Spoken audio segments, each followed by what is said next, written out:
was going to ask you like, hey, what's your best tip for somebody doing pickup and delivery? But I mean, I feel like some of the stuff that we're talking about is dead on. I mean, I don't know if you want to add anything to that, but like such good stuff. Biggest tip would be,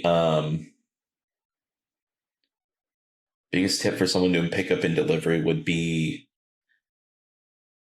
listen to, oh man, there's so much, right? Listen to the customer, I would say. I think as business owners, you get kind of this human effect where, you think something is great, and it probably really is great.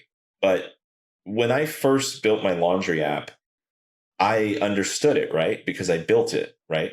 But when I had some family use it who was not kind of involved so much with the thinking process and stuff like that, laundry on an app is very new, and they had a lot of feedback and a lot of questions. And I was like, oh man, this is not good. Like, it's got to be a very thoughtless process. It's got to be very ABC. It can't be, we were offering way too many options. And I thought by offering options, we were making it more convenient, but it was actually kind of confusing for people. So, the way that you think of things is great. And, stick to your gut in a lot of the things. It is your business. It's your dime, but definitely take into consideration surveys and the experience people get, because the people that you're making money from are the general public, right? They're not business owners. I mean, some of them are business owners, right? But for the most part, it's your door-to-door people. It's those people make you go viral. They discuss with you the experience. And we actually, for a decade, we had what's called our basket builder built into our app. And our basket builder is you can add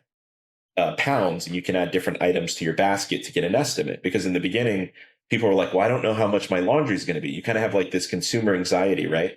And we are now, after 10 years, going to cut the basket builder because 90% of our customers use the instant order button. So we actually get more questions now about the basket builder that are kind of detrimental versus, so we've kind of created this culture of people know now, they know how to use it. And we put out videos and stuff like that. So, being open-minded to times changing and listening to your customer, I think I would add on top of the, different things that I've said.